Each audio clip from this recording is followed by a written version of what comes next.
Good evening, ladies and gentlemen. Welcome to the south-afrifur podcast. You're listening to myself, Ivik, Scratch, Yo. and our esteemed guest today, Mr. Rick Griffin. Glad to have you on. Thanks for inviting me. It was a pleasure. So let's maybe just walk us into how you sort of found the furry fandom way back. I mean, it must have been a long time ago since you've been in the fandom. Yeah. Like, how exactly did you find the fandom? Oh, that's a hard one. Mm-hmm. Mostly I started in through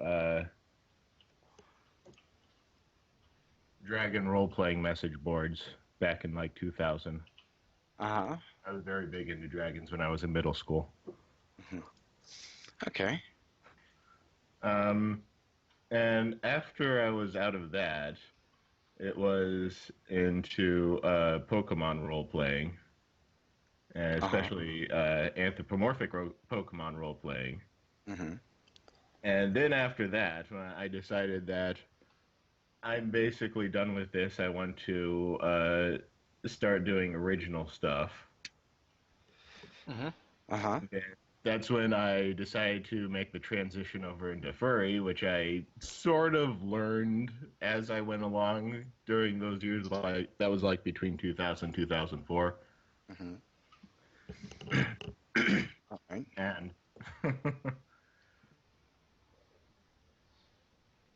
And your persona as it is... Yeah, sorry, Scratch. No, go ahead. Your persona as it is right now, it's a kangaroo. What made you consider the kangaroo as your persona? I've always liked kangaroos Mm-hmm. Fair ever enough. since I was very. All right. So maybe just how did you sort of conceptualize the entire idea of what Housepets actually is? Well, the original concept Yeah. basically started when, again, I was young and I was into newspaper comics because we didn't buy very much actual.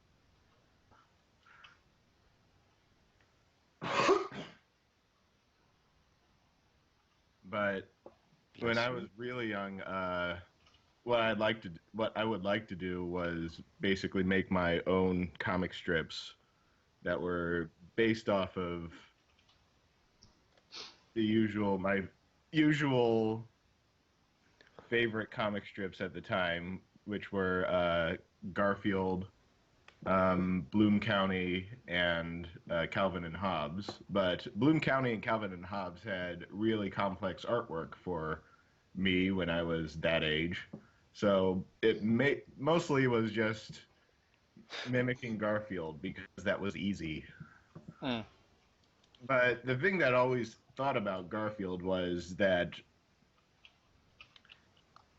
it never seemed to go far enough with the premise to me of the talking animals in the setting. And it was the same thing with Bloom County. You had Opus the Penguin, who was a main character, who was a penguin who also happened to talk, but they sort of poked at the edge of that in some of the original Bloom County story arcs, but they never actually went full-fledged into what if just all animals could talk and it was still supposed to be something like our world. Yeah. Like And that's where I started with House Pets. yeah, like Garfield and those characters, you can ostensibly replace Garfield with like I don't know lazy person, and it counts the same thing. Like there's no actual anthropomorphic aspect to him apart from the fact that he just looks like a cat. There's nothing to play on there. He has some cat traits, but after a while, they're so obviously enumerated, there isn't really anywhere else to go with the character. Mm. Yeah, Yeah. fair point. Mm. Yeah. So I mean, you sort of came up with these characters as obviously house pets and things like that, and the fact that they could actually speak to their owners and things. And so when it came to like moving forward from that kind of perspective, and I know that there was this change in the way that you sort of wrote your story arcs around about here, I think, what was it, 2010, 2011, where you started having, I guess, maybe to an extent more structure to where you wanted to go with the entire comic. Like, what sort of brought that about?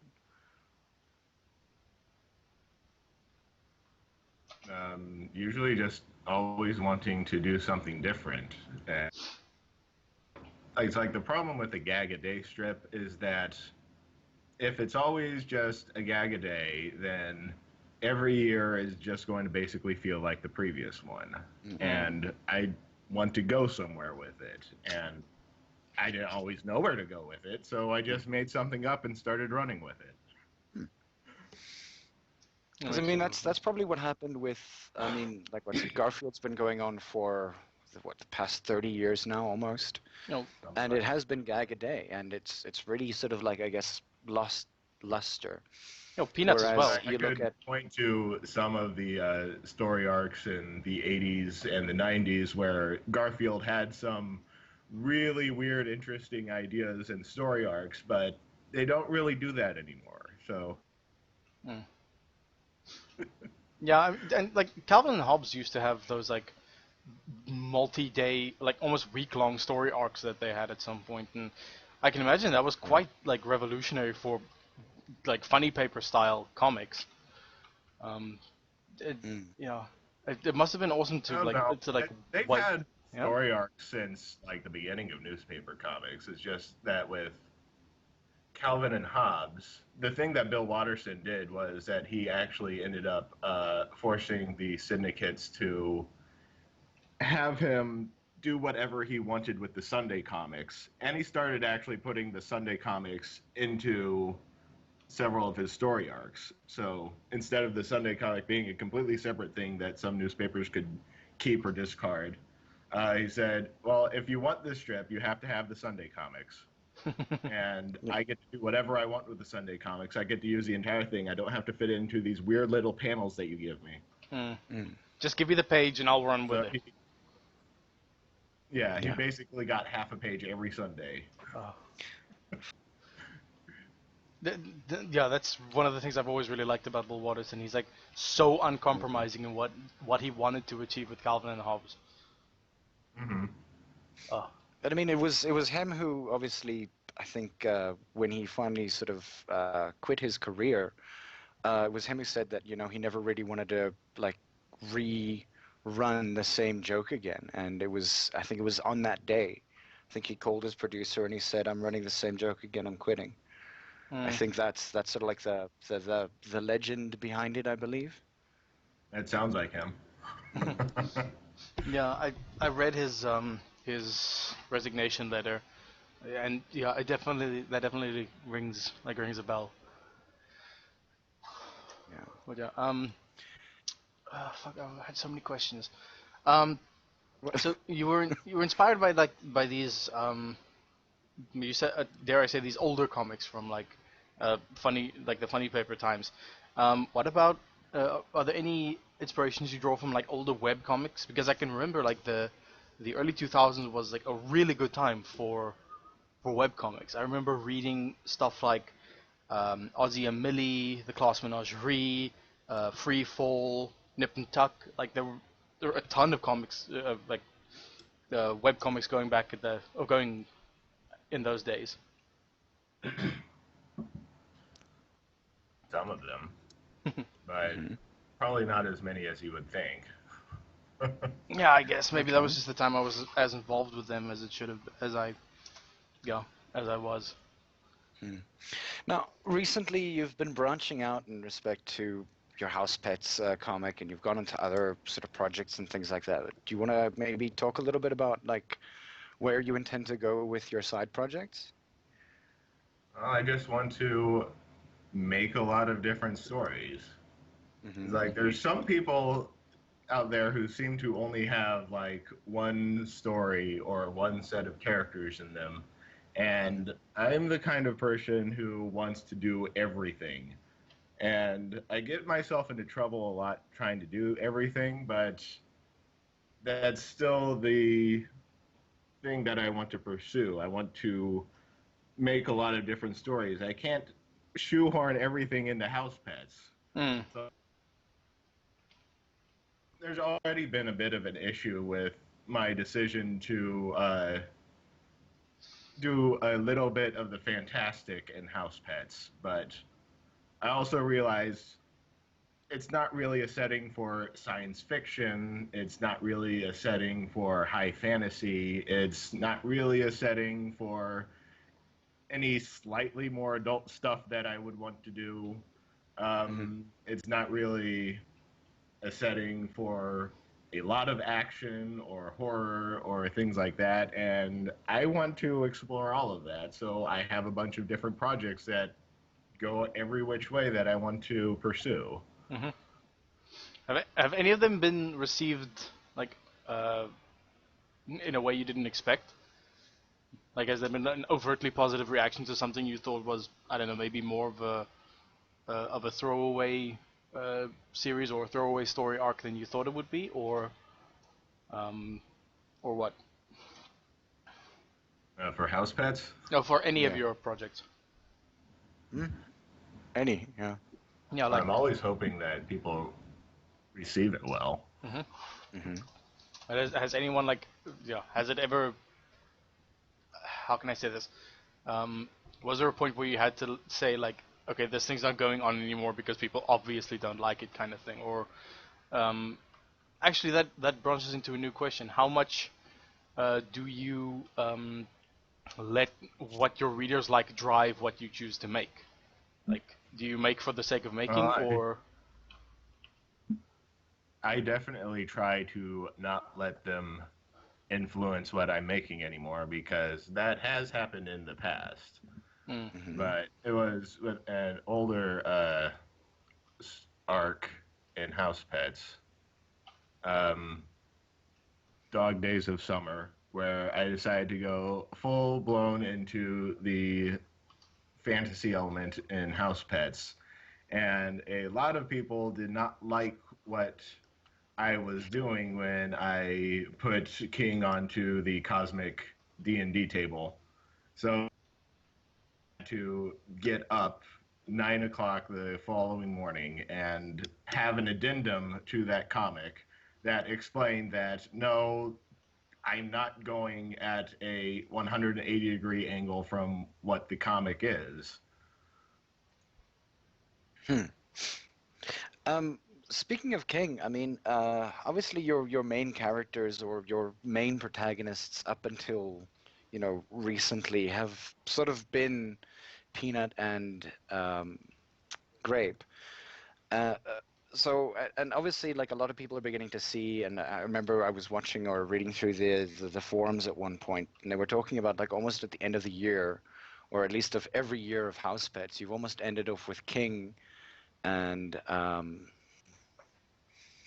yeah, I mean, like, so how did like, I mean, obviously you started off with Grape and where sort of like did you start moving towards the other characters to flesh them out? I started with King because I had this interesting idea for a character, and then I thought he was a very interesting character to explore, especially since he had a very obvious inner conflict that Mm-hmm. it would take several storylines to resolve, and then it did. And uh, that's sort of how it starts with several of them. It's I have the idea for the world, and although Peanut and Grape were where I started, and I still like them, and I'd still like to do more things with them, there's not really much that I need to do with them, as opposed to characters who have the built-in conflict like King, and eventually I introduced Jessica, the woodland opossum Mm-hmm. character when I introduced her. Um, when I introduced the Milton ferrets, I started Yeah. building up another story for Keen, as opposed to King. Probably shouldn't have given them such similar names, but It's not a problem. Okay. So obviously it starts off with, grape and peanut, and obviously for those of you, at least for the listeners who've not been maybe following your comic as closely, um, if you could maybe in explain house pets to people who might not have, read it just yet. You can use as many commas as you want. I always have the hardest time selling myself. I have no idea how I would explain it.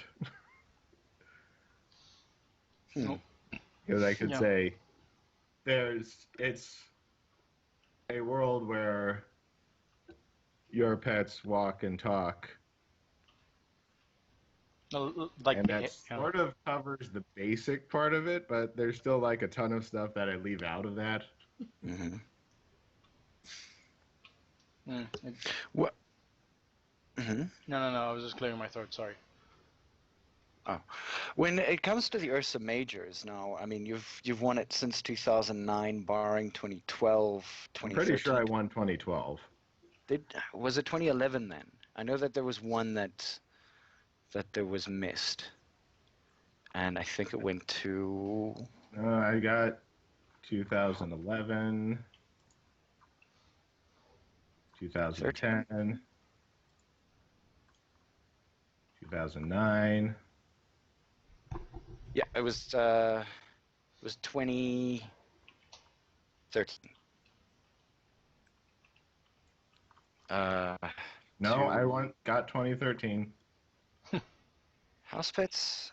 Oh right, I Love have Literary won Award. it ever since 2009. All right.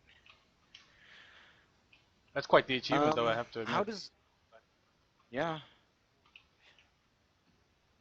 Huh.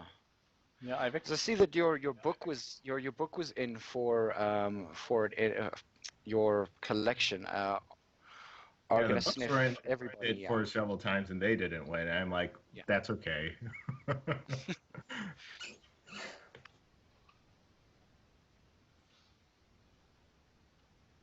Ivik. Time to actually go over to Anthrocon Yeah. Oh, sorry. Uh, I So don't think it's at Anthrocon. or Scratch. wherever it is. no, I Yes, Scratch. thought you dropped out. Like it was quite. It was like yeah, sounded like you dropped out. No, I'm still here. Where is this? Man, go to front page. Uh, it's in Canada, isn't it? Is it? It should be. Where is this now? The Ursa Major Awards, I can't if I'm not remember where it mistaken. was. Was somewhere in Huh. Canada. Who do we have on last time that said that there was like a bit It of a was slip this year? yeah, Slayton then. that was no, it was RK. Oh, okay, yeah. Yeah, no, it's in Canada. It's at What the Fur. Yeah, as Rakuin says, What the Fur 2016, Montreal, Quebec. Quoted off of Flavor. Yeah. So would you consider that the Ursa Major is one of your major achievements, or is there something else that you would possibly like to get in Oh, respect to sort of major achievement. awards? That's a fandom award, and Uh-huh. it's voted on by fans, of which I seem to have accumulated a lot. Mm-hmm. Okay. I did see the Um, numbers one time. I tended to get twice as many votes as the second highest. yeah. Now, I mean, we spoke to Carl Gold at one point as well, and I'm not necessarily sure if you know, but Kyle Gold is obviously, what's the word, stepped down in respect to, sort of standing for Ursa Majors and things like that. Um, there's a little bit of controversy around that, but like, is there any sort of feeling that you might want to follow him in that respect? Really. With Kyle Gold, that's his decision. Hmm.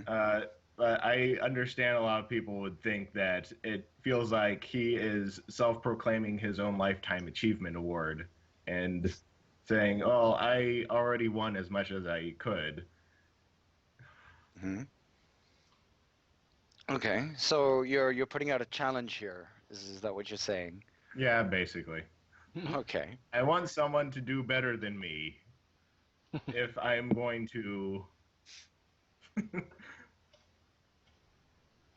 It's also especially if I'm not actually sure if House Pets would qualify for best anthropomorphic comic strip Well, what would your what would this your upcoming year because I changed the format of the comic. oh, Hmm. okay. Is that with the 6 panels now? Yeah, I changed it from the strip format to the page format Okay. How does that make it not qualify? because the strip format necessitates that it's a strip, Hmm. and the page format would put it into best anthropomorphic graphic story, which would put me up against two kinds. Huh. Oh, okay. That'll be interesting. Hmm. Well, if not house pets, then who would you put your hat in the ring for? Who do you support, like in the web comics, or in the comic strip category? Hmm. Hello? Rick?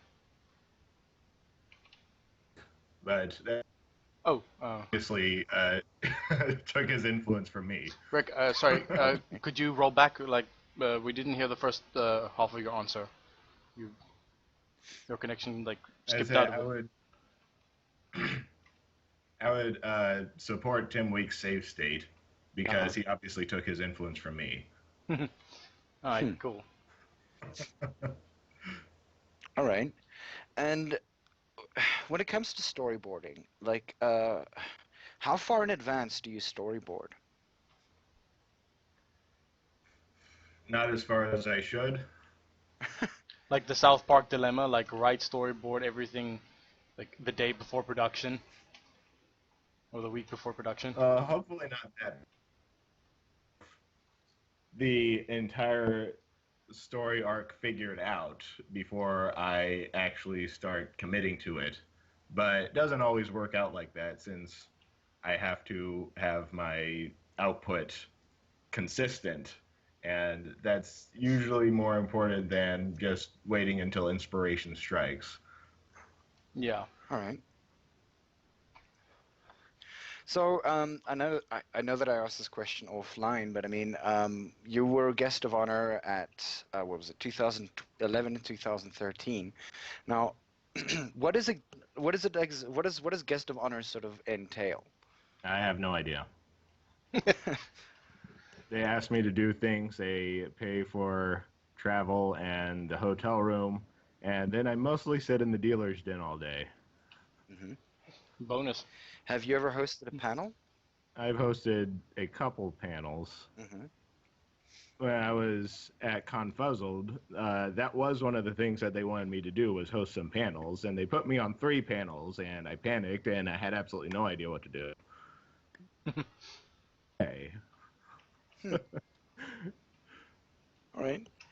Um, you're what? You're 30 this year? I'm turning 30 in September. Okay. Um, so being in the fandom for as long as you have, I guess, probably what was it? You didn't necessarily give a date as to when you, I guess, moved into the fandom itself. But I mean, like, what's your favorite aspect about the fandom as a whole, or your Um, least favorite?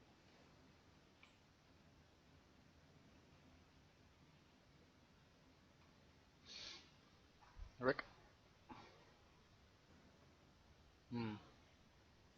that's hard to say. I'm in the fandom because this is the kind of stuff that I like to do. I like stories about animals who are people, and that's basically it. It's Good like enough. Yeah. I wouldn't fit in any other fandom. This is the fandom that I fit into. Uh-huh. Makes As sense. for the things that I don't like about the fandom, I basically do not like how the fandom is not really respected by anybody outside of it. And it's like, I don't blame the fandom for that. That is definitely the fault of people who like to in a negative light. Hmm. Yeah, for sure. Have you ever had any problem with trolls? Occasionally. Uh-huh. But it's like one of the things with anyone who gets any amount of recognition on the internet Yeah. is going to deal with trolls from at one time or another. But I follow a lot of people who have followings that are bigger and smaller than me, and it usually seems quite strange that they tend to seem to have to deal with trolls more than me, and I'm not quite sure how I seem to avoid the brunt of it. Mm. Lucky you. I mean, I guess, yeah. I don't know. I know how much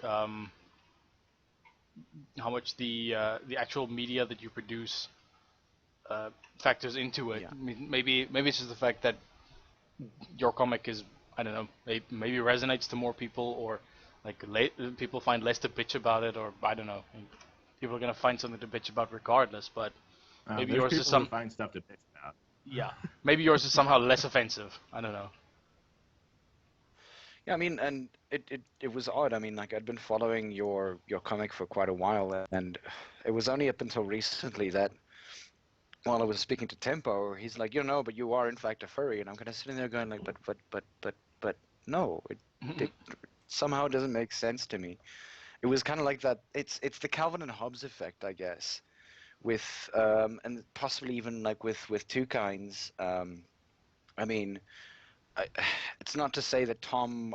I'm not necessarily sure whether he's a furry or not, but I mean, it's that kind of thing. It's like I just didn't know whether or not, and it's actually it showed in the very first mail that I sent you. It's like I don't know if you are, but if you realize that this stuff is happening around you, you know, we'd love to have you on.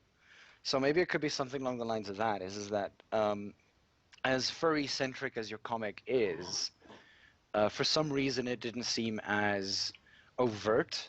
Mm. Yeah, I sort of understand what you mean. Like it's, That when they say that, oh, it doesn't seem like a furry comic, they mean it's not adult, usually. yeah.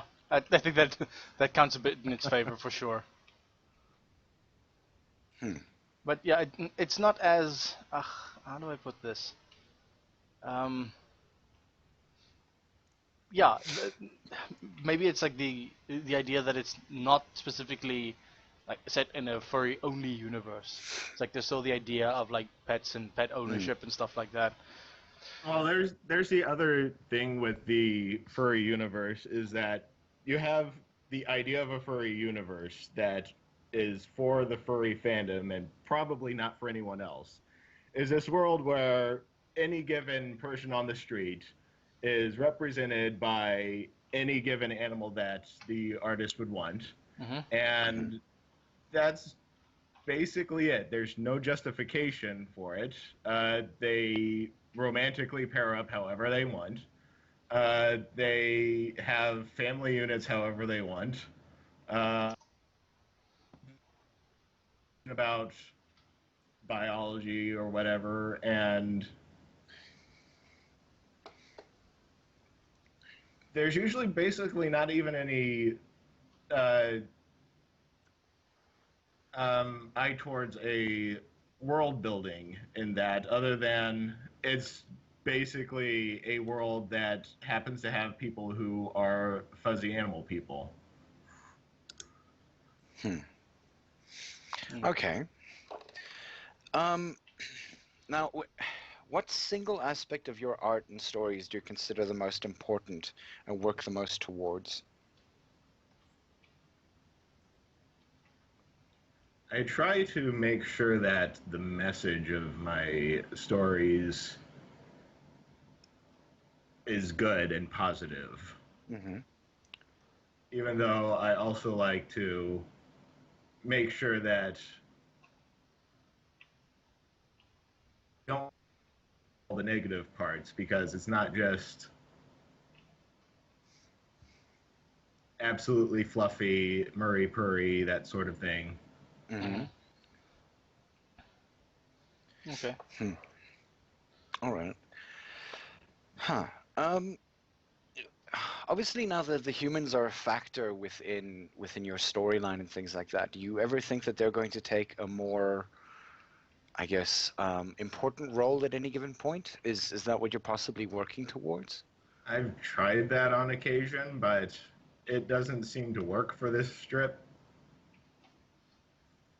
Yeah, I can There understand. was a one story arc I did a while ago was had the main characters who were the bad guys were both human, and I still have trouble drawing humans consistently.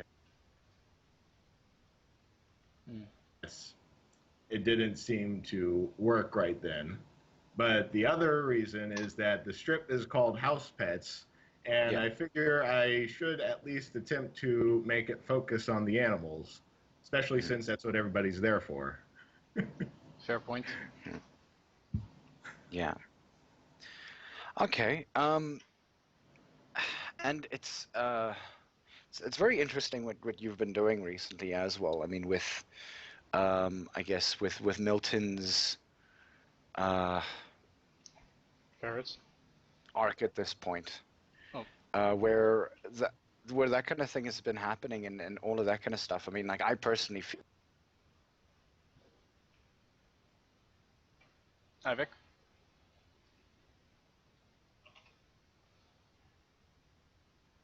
Hi Vic. Ugh. Apologies, we have some technical difficulty here. Back in a second. Hello. Hi Vic. Hello? Hi Vic. Hello. Sorry, you kicked out for a bit. Roll back like 20 seconds. 20 seconds. Yeah, like what's been happening with Milton's story arc. Yes. I don't necessarily want to give a lot away from it, but the thing is that like obviously it was an attempt to maybe, I guess, make people feel a bit more for him in respect to his duty as he would consider it, like where um how do you sort of like create that kind of dichotomy? I mean, like I know that personally, I wasn't the biggest fan of Milton until this new story arc, because of the way that he sort of handled himself and handled a whole bunch of other things, and I guess didn't necessarily take control in its own way. The character himself, I've Mhm. always had him walk a tightrope between good and evil because he's been the villain in several story arcs, and he's also been the good guy in a couple of them. Mm-hmm. Yeah. But this is also sort of the point in the comic where I wanted to get back to what his story arc was and start finishing up his story, because that was also one of the, besides King, that was also one of the other big story arcs that I started planning out from basically since I introduced the ferrets. Oh, that's a while ago. Okay. So in your stories, obviously, you deal with things like interspecies relationships that aren't necessarily, say, liked by all the characters within the like comics itself. Mm-hmm. Um, and I think you dealt with another thing recently in respect to Milton, What was the response in respect to that? Like, I mean, firstly, possibly the use of interspeciesism, and obviously its connection with our real world perspectives of racism and things like that. Was that overt? It's sort of overt. Mhm. I mean, people have talked to me and said that, well, I thought it was absolutely obvious that this interspecies thing was a metaphor. And it's like, well, yeah, it was always sort of meant to be a metaphor. And it's like, it's not even that veiled of a metaphor. Uh, Oh, yes. Um, and it's difficult to answer or at least ask this question without giving away parts of the story. But there was a thing recently with Milton specifically, where he'd gone somewhere. I guess we could say that very, very recent. And there was another sort of perspective in respect to possible. Uh, would one say? How would you say this? No idea. Um, hmm, Like a soul search? no, homosexual tendencies? Yeah, Yeah. yeah. Okay. That answers that question. What was? I know. There was. I know that I read in a whole bunch of places that there was a little bit of anger from some people in respect to that. People who thought that didn't necessarily or need to factor in. How did you deal with that?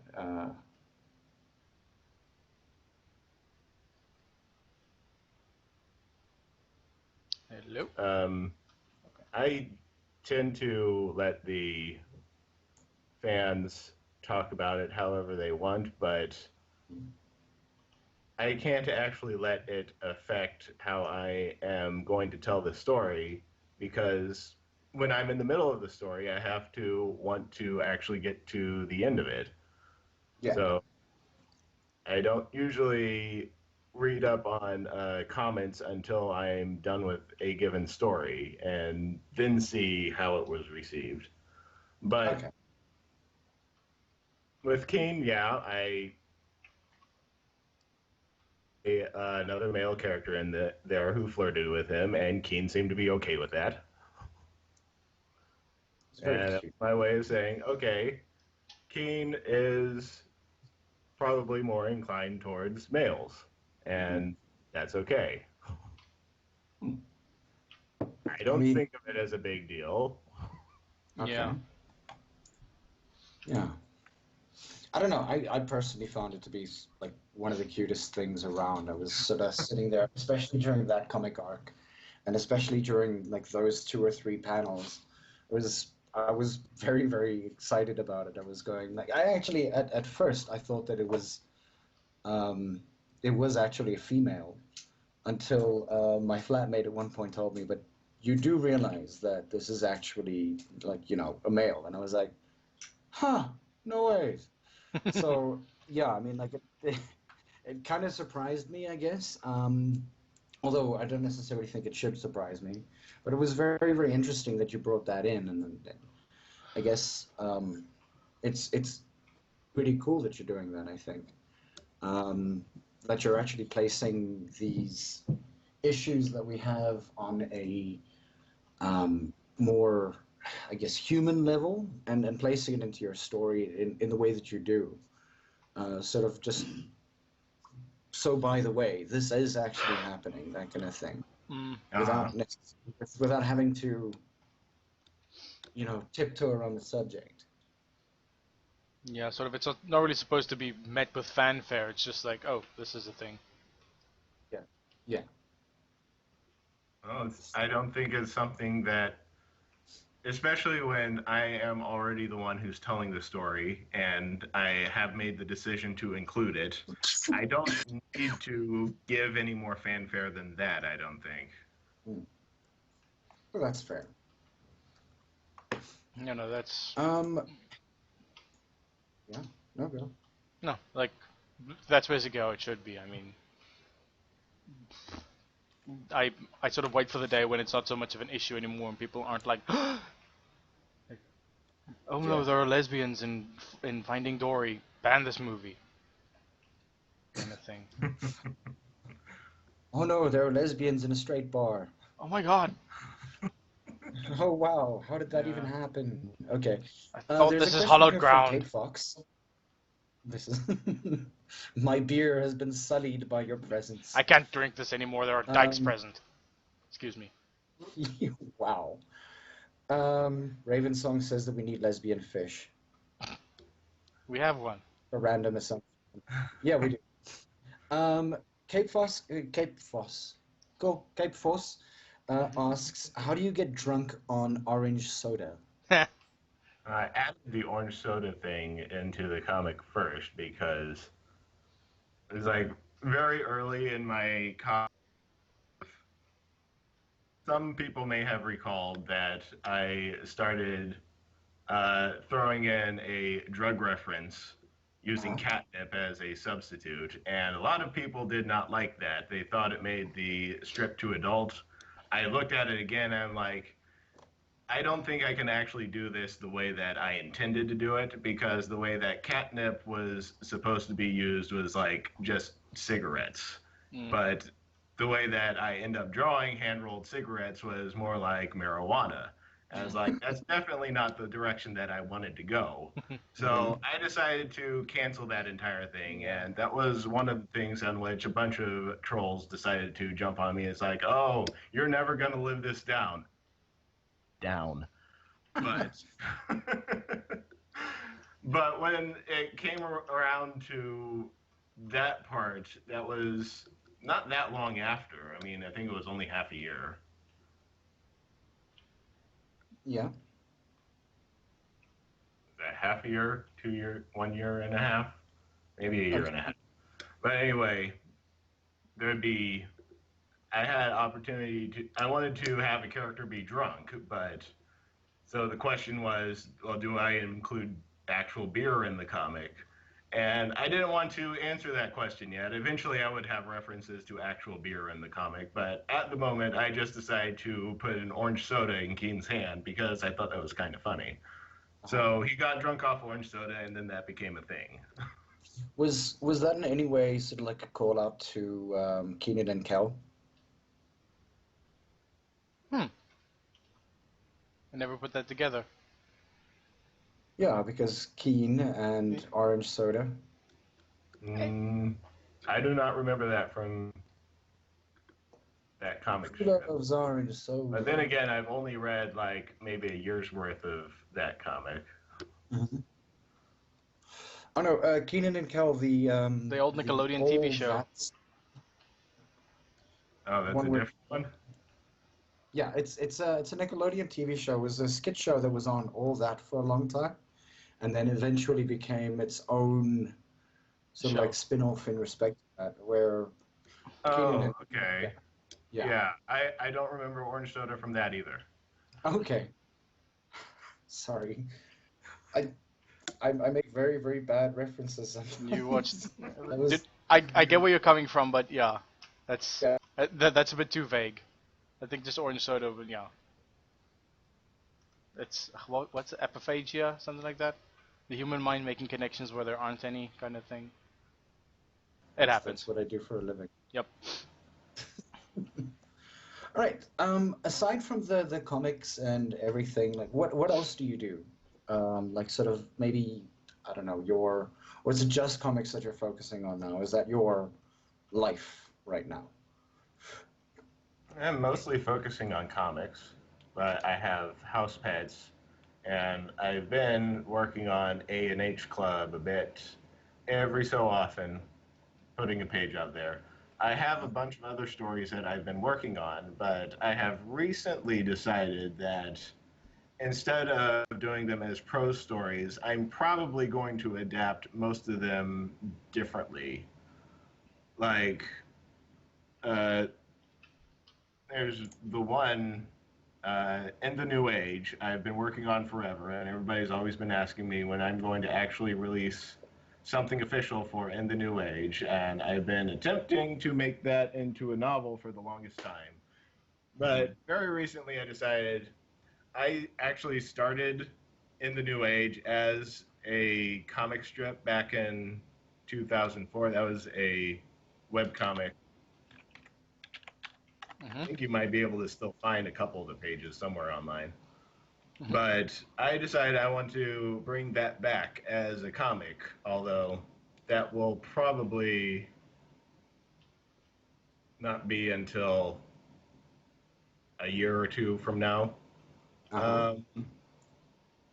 I also have another story I've been working on called Dogman. I was making that into a novel, and then I decided that my strength is actually in visual storytelling, so I want to do something completely different with this.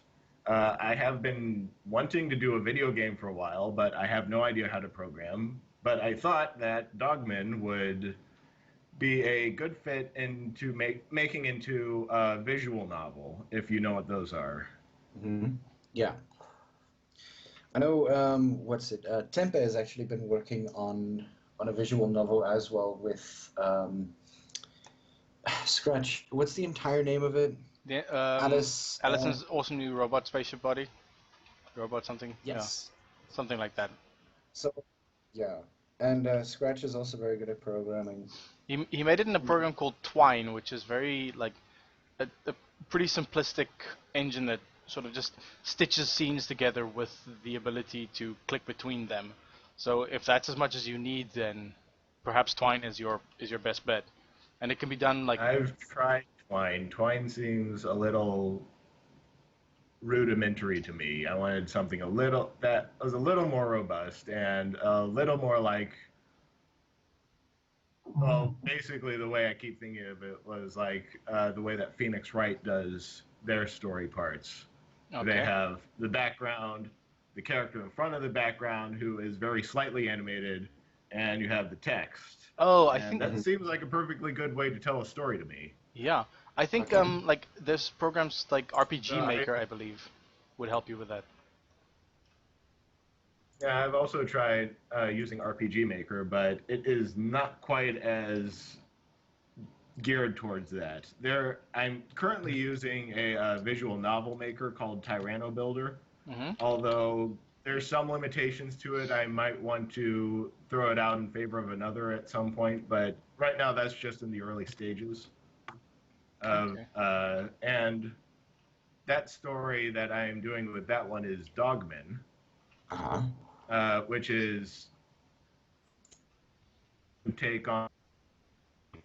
Although I generally do not know what I'm doing with it, so I'm going to see what happens. Sorry, Rick, could you just repeat that? It seems to be a lot easier to me to do it like this than it does with prose, because I get to actually tell certain parts of the story with pictures, and that's what I'm good at. I'm a lot better at that than trying to fit everything that I picture in my head into words and having to throw some things out and having to add other things in.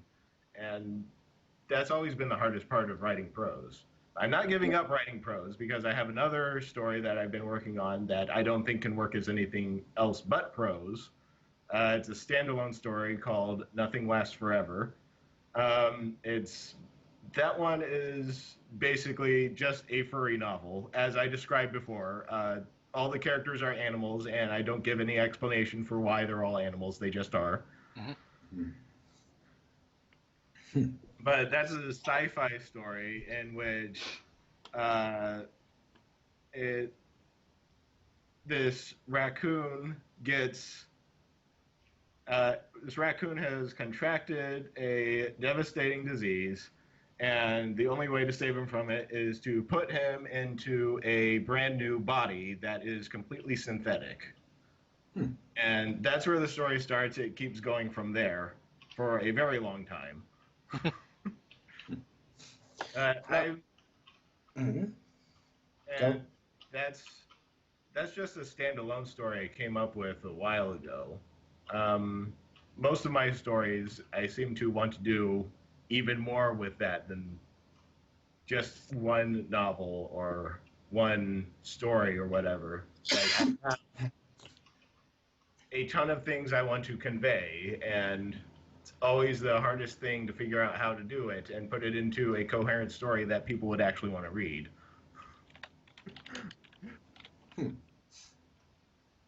Yeah, I mean, Okay. ideas are awesome, but until you can actually put it into effect, then meh. Hmm. Speaking of which, for people who are maybe budding Fuck. artists or want to create their own scratch. Sorry, Sam keeps dying on me. I apologize for this. Okay. Our broadcaster uh, on furry.fm keeps kicking out. I'll need to do something about this. Okay. Sorry. Hello again, Furry FM. Sure. Apologies. Continue. Hmm. Okay. Uh, can I continue? Yes, you may. Okay.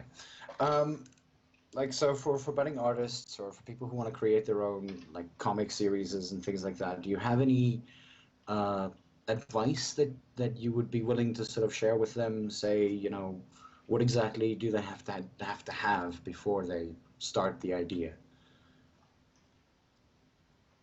Before here, a kind of trap that I kept falling into, especially early on, was starting without having any idea of where I was going to end up.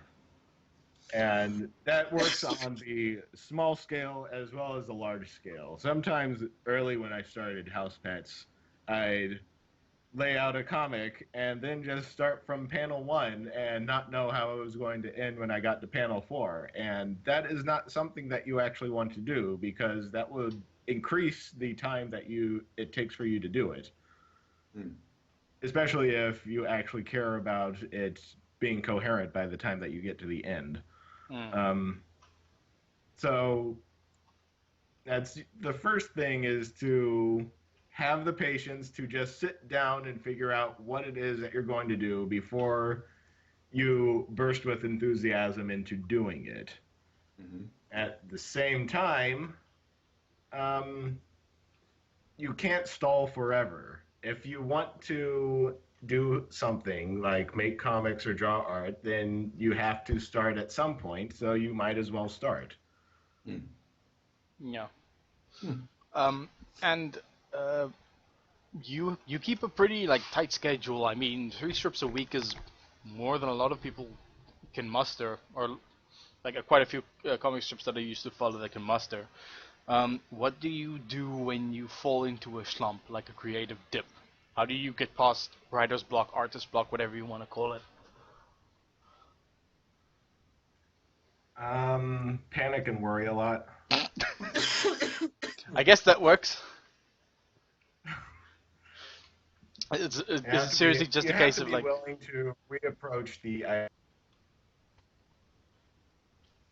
different angle than you may think that you're wedged into. Like, some of the reasons that I start getting into writer's block is because I have this preconceived idea that I have to go in this direction, and I don't have any idea how I'm going to manage it without it seeming dull or clunky or stupid or bad or whatever.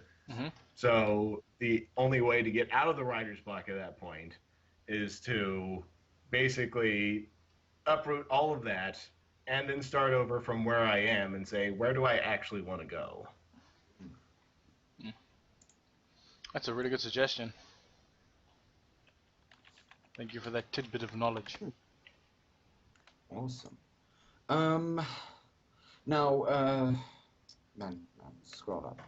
Wolfmare asks, how do you plan to get all of these visual stories done? Obviously, the idea of time and deadlines, like how do you sort of keep to the schedule that you have? I mean, I know that I think it took us about a long period of time to finally sort of like nail you down to a time period. So obviously, you're very, very busy most of the time. So how do you exactly how do you juggle all of your projects? Usually. And with when I started House Pets was that I said to myself, I am going to do this as often as I can for as long as I can, just to see if I can do it. And when you make that kind of promise to yourself, you have to find the time, no matter what. Except, you can give yourself a little bit of allowance, like I have on occasion, especially since I can't actually be at my drawing desk every single day or even every single week. And sometimes I just don't have anything and I need to take a break. But other than that, it's really just a matter of realizing how much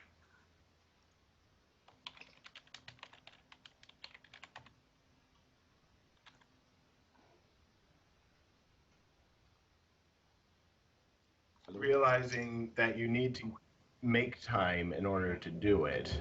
Mm. Yeah, that's definitely a thing. I mean, it's always been yeah.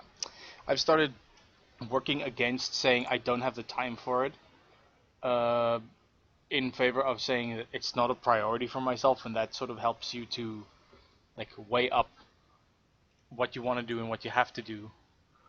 Um, Mm-hmm. yeah, I mean, there's that old adage about like if you really want to do it, you'll make time for it. It rings true in like all aspects, and especially with something that's as ongoing, that has such a fan base that Housepets has. I'm I'm sure that like like one day when there's just like you don't feel like working on it, it just makes sense for you to sit yourself down and just like do what you need to do, which is really cool. It's good advice.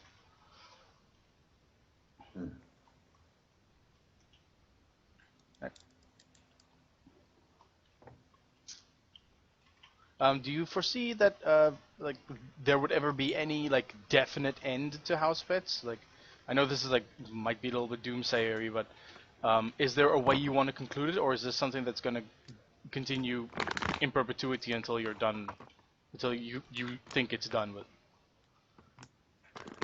No, I definitely want in-house pets at some point because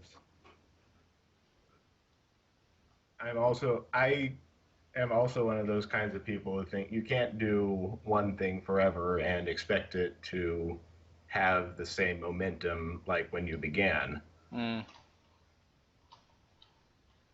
Well, there's a difference between the momentum you've gained like when you begin versus the momentum you gain from just like being as consistent and uh, continuous as as something like Housepets has been. I mean, like I said, Mm-hmm. 3 days a week is a lot for most webcomic artists, I feel. So yeah, I mean, it's built up a following because of, dare I say, because of the consistency with which you update. At least I think that's part of it. It's not one of those like comics that post something every 2 weeks, then like sporadically post something every other month or something like that. Like, I hate bringing up VG Cats, but I mean, it does feel like, it's just sort of it happens when it happens kind of thing. Mm-hmm. I want to be more consistent than that, but that also requires me to actually be consistent in coming up with the things that I need. And House Pets has gotten more story oriented over the years. And if it's going to be a story of any value, it's going to have to actually end at some point. Yeah, that's a fair assessment. As much as a lot of Okay. people will be nonplussed by that, but yeah, I mean, all things must come to an end at some point. Would you be considering going the same route as Better Days did when it was still running? Like Where, what? hey, What route is Like that? what? I think he completely ended the Better Days as an arc, and then started off by looking at the children of the people from Better Days. Eh, there's some I've merit. considered a few ways I might take Housepets after I've ended the actual strip.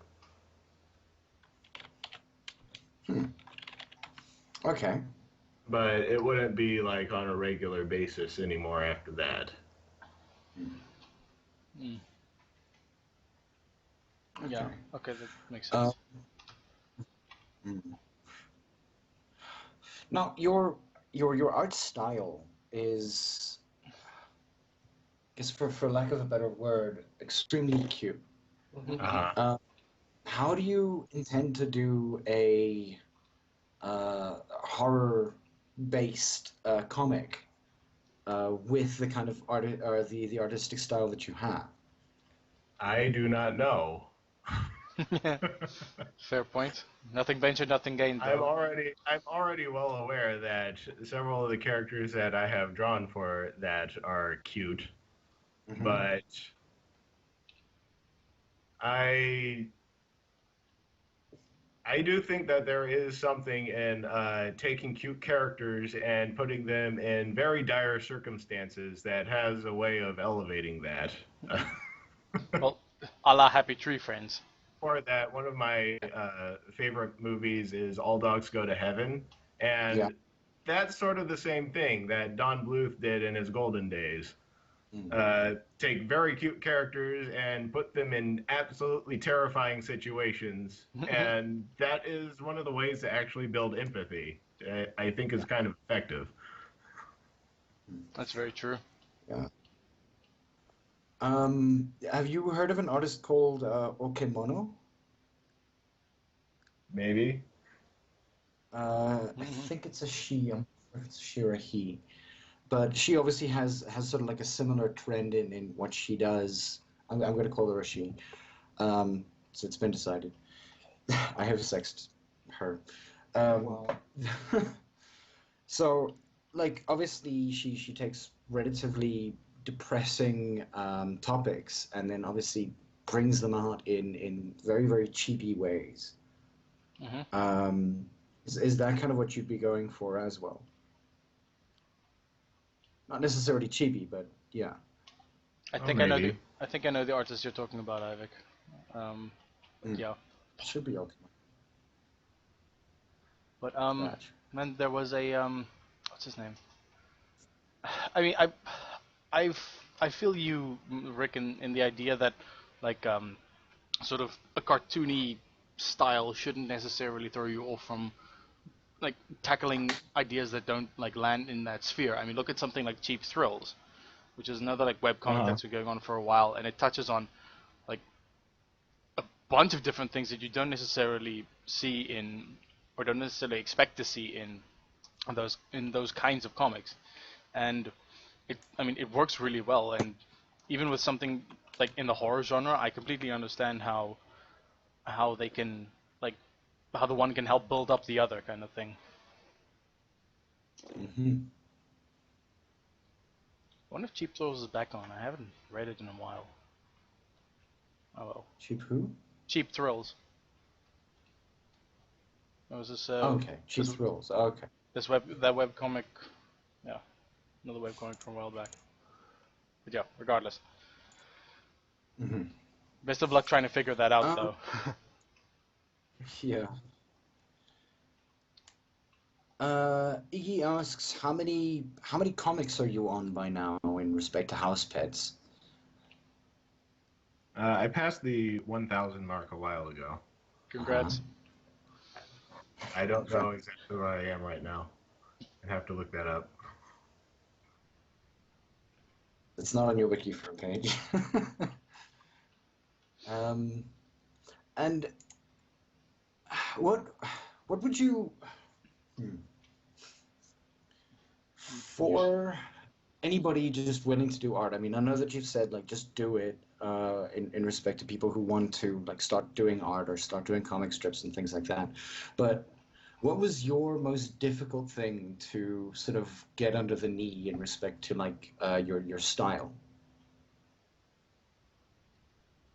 Like, what do you mean? Like, I mean, what was when it came to the aspects of your characters, what was the most difficult thing? Something that you had like a lot of trouble drawing that you finally began to like perfect? I think every single artist has the exact same answer to that, and that would be hands. Hands are annoying, yeah. Hmm. I tend to draw my hands, especially in house pets, very bulgy so that their shapes are a lot more simplified than regular hands. Mm-hmm. Mm. Anytime I draw human hands in the comic, that gets trickier because I have to actually draw the fingers a lot more slender and everything, and You can't give everyone that's these like Popeye hands. yeah. It doesn't give them Popeye arms. Mm. But you know what I mean, though. Mm-hmm. Um, the canine unit. What was your entire idea behind that specifically? Why was the canine unit sort of introduced? What exactly was their purpose? Aside Because I want, like with a lot of my stories, I want to explore different aspects of the setting. And so one of the ideas with house pets was I have all these animals who walk and talk. So what does that mean for police dogs and things like that? So I decided that I would start exploring that part of it and started bringing in the police characters, the canines. And sort of give them almost like keep them in the role that they're in, but just give them sort of a non-desk job kind of thing. Like makes them. I understand what you mean, though.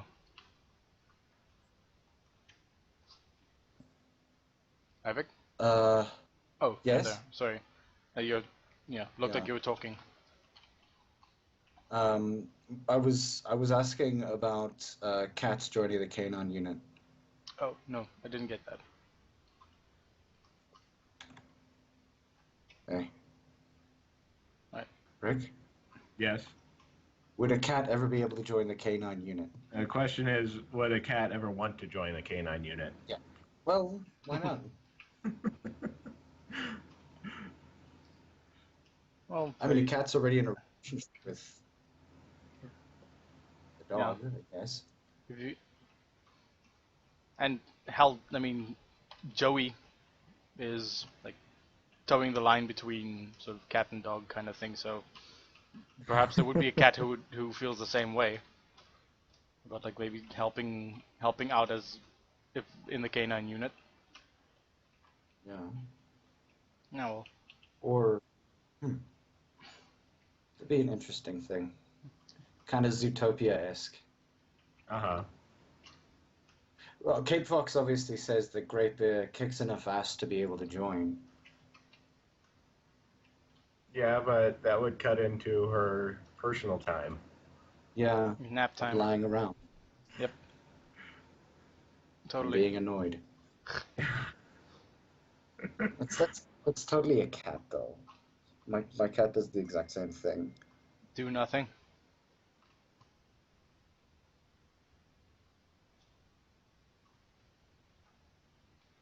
Eric, why are we glitching out tonight like this? This sucks. I have no idea. Sorry. Like it constantly seems like Uh-huh. the voice keeps cutting out from Skype. I apologize for that in advance. Not in advance, just I apologize.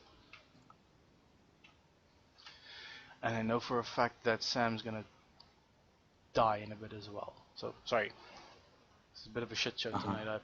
Technically a shit show. I apologize. Um, I had a few Right. questions ready. So,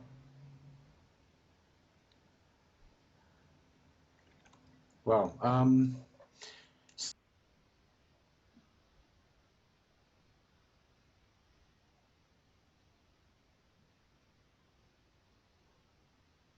Ivek? Oh my god, what the hell's happening? I apologize, ladies and I gentlemen. have I think you were saying something? Yes, I was saying that I had two questions, but they're gone now. Oh, come on, man. It's amazing. Blackout. So how hmm, how close to the idea of, I guess actually make it let's talk about Tom Fishbach for a couple of seconds. Now, I heard that Tom Fishbach has started using a artist to be doing his stuff for him. What are your thoughts on that? What are your thoughts on artists actually, I guess, hiring other people to do their art for them? Or what would the point be behind that? I would like the money to do that. Fair enough. But the point behind that would be that it takes a very long time to make any given comic strip. And I would like to at least offload some of that so I have more time for more other things. Like focusing on actually writing it instead of 95% of my time drawing it. Or vice versa. Yeah, or vice versa, depending on what it is actually that I'm doing. Is all of it hand drawn, like every strip, or do you reuse assets?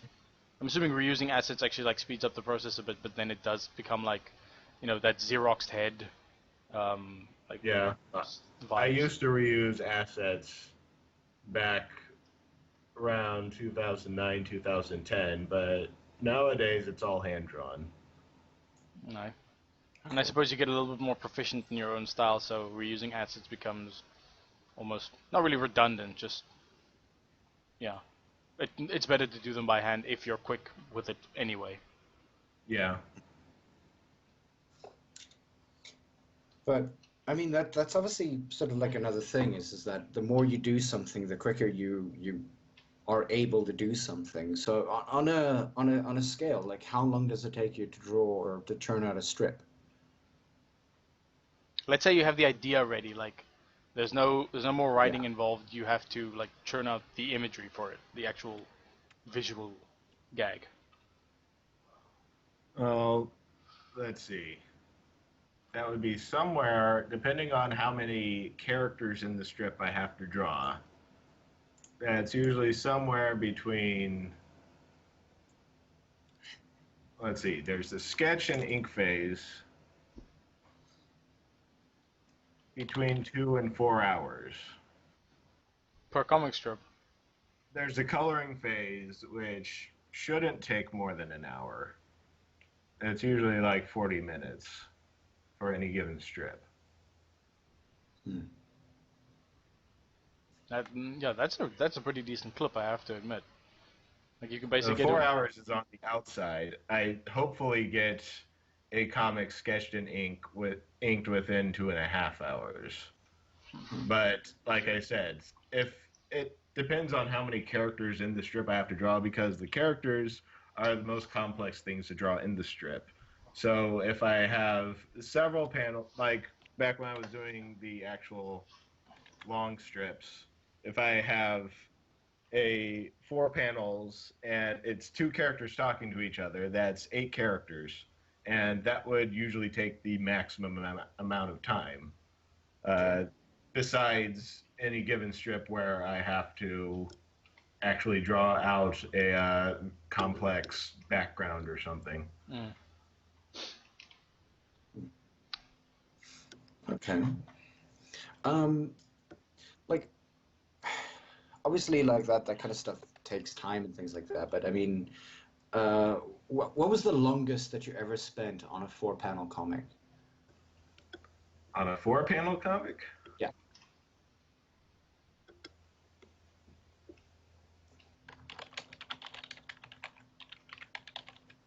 or on like one I strip, I assume. Yeah.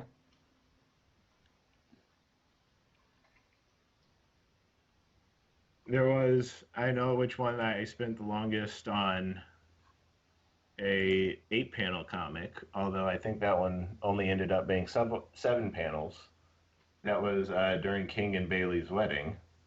The initial shot of the church with what ended up being 50 some characters in the background right there. Oof. That took a very long time and basically drove me crazy. Ouch. I can imagine that must be painstaking. Yeah. Wow. Huh. So, I mean, please also feel free to, what do you call it? Scratch? What? Plug, if you want. Like, go ahead, plug your Patreon account and everything like that. Yeah, if there's anything you want For to the tell people. people. Yeah, what's in the works? Let's ask that. Yeah.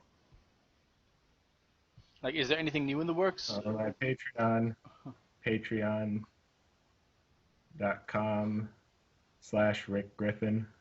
Mm-hmm. One word? Yeah, one word. Okay. Any new projects in the works, or is it, or are you just focusing on the I continuation always of have what you new have? projects in the works. Yeah, stupid question. Now the question is, do I have any upcoming projects that I am finished with and am going to release? The answer is not quite yet, as it has been for a while. But Eventually. I'm still working still working on house pets all the time. Still working on A&H Club. Hopefully, I will have something new for people soonish. Mm-hmm. We'll see. Okay. Do you Commissions? stream any work? Oh, I commissions stream. I stream. I usually stream when I'm drawing my comics on a Tiger Dial. Mm-hmm. Same handle, Rick Griffin. Yeah. If I can get that handle, that's usually the one that you'll find me under. Okay, cool. Oh, so the handles change every time, or can change every time. It's like on Twitter, my handle isn't Rick Griffin. That is some other guy who is probably very tired of getting misdirected messages towards him. It happens. My Twitter handle is Rick's Writing. Oh yeah. Yeah. Hmm. Anything that you want to say to your fans at this point? Thank you very much for supporting me. I'm not quite sure what I did. Fair enough. That's actually a question. There's something that I've always like wondered. People in people like you who are in at least a position with a fair amount of followers and a continuous like body of work that keeps growing. How much of an how much of an issue is imposter syndrome? Like how do you feel about that? Is it something you're It's constant. really Imposter syndrome is constant. just like every day? Like why am I here? Who's playing a trick on me, kind of thing. Mm-hmm. What's the strangest imposter that you had? Like, didn't mean any harm or anything like that, but just sort of, I don't know, randomly went onto a place and said, "Oh, I'm an elephant now," or something like that. What are you talking about? What? I mean, I'm talking. You said imposter syndrome, so in other words, people, what? That's not Say imposter that. Do you know what imposter syndrome is? I have. What? I've never heard of imposter syndrome.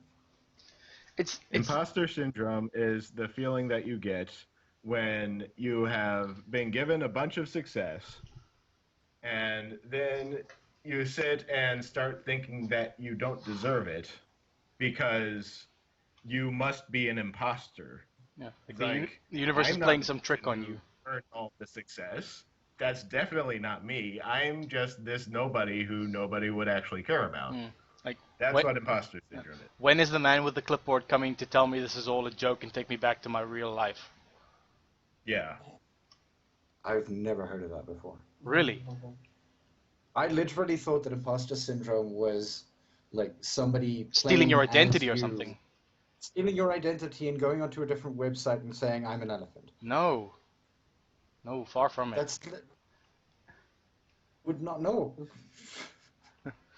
No, like, I haven't done psychology in like the last 5 years, so okay. Well, yeah, Huh. it's definitely a thing, and like, I know a lot of artists very much have an issue with it. Artists, coders, actually anyone in sort of a creative or craftsmanship position are like, how did I get here? Like, I don't know jack. Like, I'm just flying by the seat of my pants, and somehow people are okay with that. Like, what?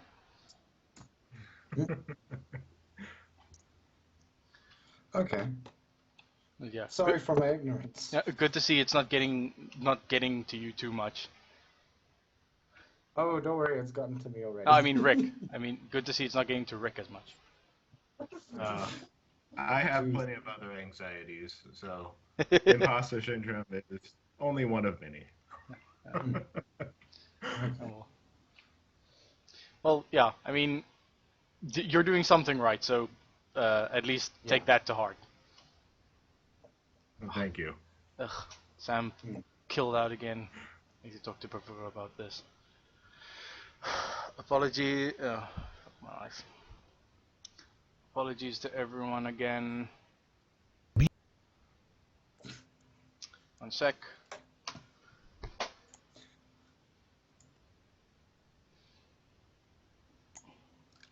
And we're back. Hi, Oi. Furry FM. Sorry about Hello. that again. I'll have Sam fixed soon.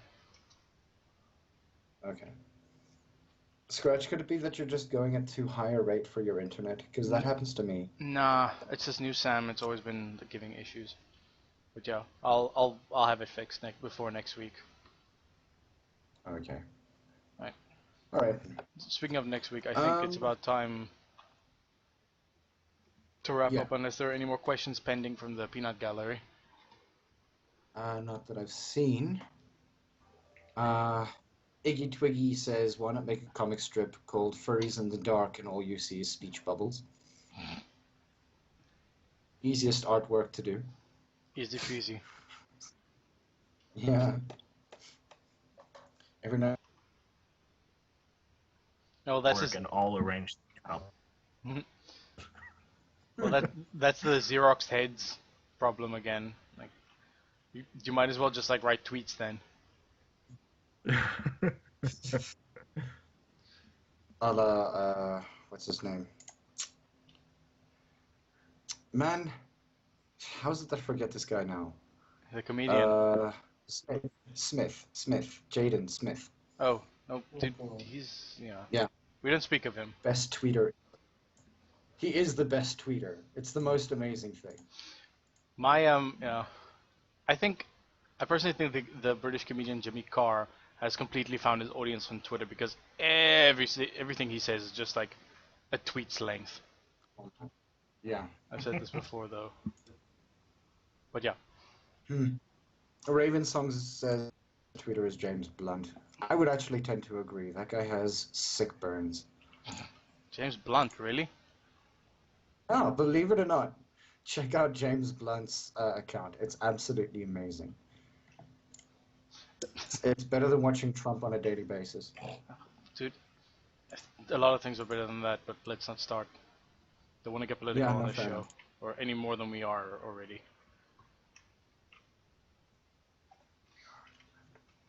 No joking. So yeah, we are about to wrap up. Is there anything else that you'd like to say to the audience, Rick? Just earlier when I was talking about Kyle Gold, I was thinking I didn't actually mean anything bad about him. I might have come across like that. I think he's a cool guy. I'm glad he's successful. I was just giving my reasons why I don't think that dropping out of the Ursa Majors would be a direction to go. Yeah. No, that's a fair point. And I mean, again, like everybody has their own reason for doing whatever the hell they do. So, Yeah. you know, it was just something interesting to ask since, I mean, I guess you guys are on two completely sides of the spectrum and everything like that, where I guess with writers, it's a lot more, can be a bit more difficult, especially when you just have a base. With artists, I mean, you build that fan base over like years and years and years. And, I mean, Kyle is just a very, very good writer. And it makes sense that he would just sort of say, well, you know, maybe I'll take a break from this for a while. Hmm. There was a question here actually from Mind. He asks, is there any possibility that anyone in the fur community could be showcased in your comic, like commissioned parts? I have occasionally considered that, but the issue with doing Mm-hmm. selling off parts of it just seemed like the wrong way to go, especially since the way I would have to actually Squeeze them into. cameo commission characters, it would have to fit into the world is Mm, basically where I would start with. yeah. And they would have to make sense. Mm, And having done commissions a lot, I usually take away from it that a lot of furries don't necessarily care about it making sense. They just have their character and it'll go anywhere. yeah. Like it So doesn't make know sense. that a lot of people are willing to work with that. Yeah. But I haven't actually gotten around to deciding whether I would want to auction that sort of thing off, sell cameo spots in house pets or wherever. Yeah. Yeah, well, it has to make sense for the people to be in what's the name, Babylon Gardens. Yeah. Yeah. Otherwise, I mean, yeah, new pets moving in and then just like staying there for a bit and then moving out doesn't really I have make had sense. several people who've suggest like there's been several people who've sent to my email suggesting, hey, what if you in this comic and they can be cool and be friends with Peanut and Grape and King and things like that. And it's like, no, no. And if it doesn't work, it doesn't work. People just need to accept that. I don't know. I think that like your heaven sequences obviously have like a lot of people in them, and I mean, uh, I it have seems. used the Heaven sections of the comic to sneak in a couple of cameos of friends. Mhm. But then you're also making them dead. Yeah, basically. Yeah, It's like you've died. since Heaven any character can appear anywhere, it's a lot easier to fit them in.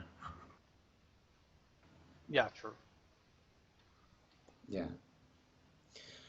But yeah, I think we're close to wrapping up, and thank you very, very much for joining us on the podcast. We really, really appreciate it. And thank you for having me. Yeah, It's always a pleasure. We'd love to have you on again, as always. It's a thing that we always extend as a sort of like a hand. If you ever want to talk about something, or if there's something that's coming up or anything like that, we're more than willing to have you on to, you know, talk about that project or anything that you really want to talk about, even if it is to gripe about your week. Mhm. We're okay with that. Yeah, if we can And fill an yeah, hour and a half.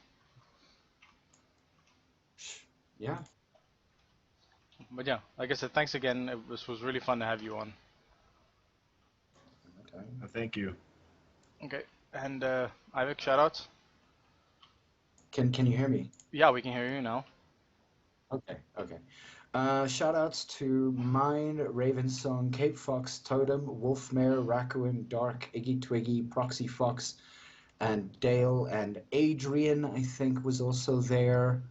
Just having a look over here. Did I say Raccoon? I must have said Raccoon. Yes. Tempest. Did I say Tempest? No. I don't think I said Tempest. No. Sorry, just scrolling up a little bit. Mentioned Cape Fox, Blitzy. Mhm. Is that it? Ivik, don't leave me hanging.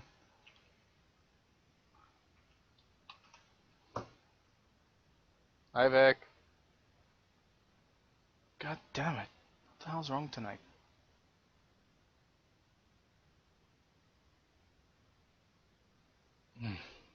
Hi, Vic. Fuck. Right. Ladies and gentlemen, I apologize. Yeah, seems we're gonna cut the stream a little bit short. Ivic's most likely gonna be online afterwards playing some music. Ivic, I hear you typing. Yes, I hear you typing. yes. Yeah. I've been talking for a while now. You stopped at Blitzy. Hi. Yes. Blitzy, then obviously everybody from Furry.fm. Thank you guys for listening. I know that there's a couple of people here in the chat. There's Bravura, Chris Husky, Flo. I know that, Proxy Fox has been there as well. But yeah, thanks again for listening to the south-afrifur podcast. We'll be on again next week. We have a fursuiter from... Oh no. You cut out again, Ivic. I don't know where the fursuiter is from. Ivic's the one Minnesota. doing... Minnesota. Okay. She's from Minnesota, yes. Okay, cool. Hi. Yeah, I don't know what's This wrong isn't today. me, dude. Huh? Okay. I know it's not you. Like, I don't know what's wrong tonight. Okay. Well, she's from Minnesota. Her name is Jasek, and we'll be talking to her on next week's Sunday. Iggy Twiggy just wants to say that he and everybody else love your stories, by the way, Rick Griffin. Thank you. And yeah, we hope to hear from you again soon. Yeah. Alrighty, guys. See you guys around. Cheers, cheers. Cheerio.